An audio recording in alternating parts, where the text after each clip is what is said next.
Presiden Chechnya Ramzan Kadyrov kembali mengirim 600 pejuang ke Chechnya.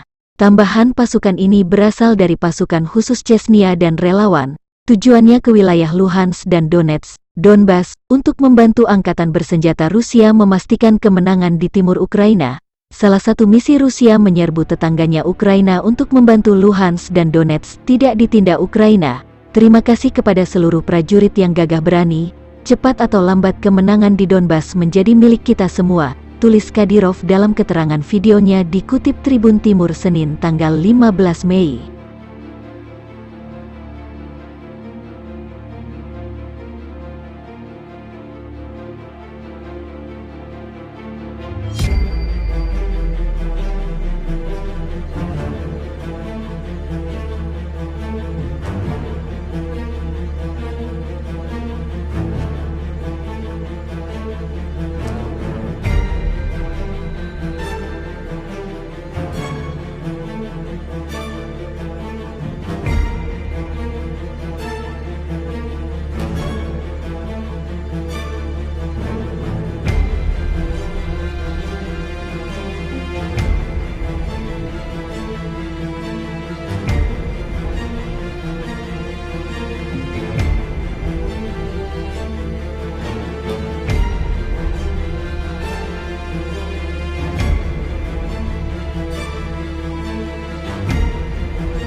Terima kasih sudah nonton.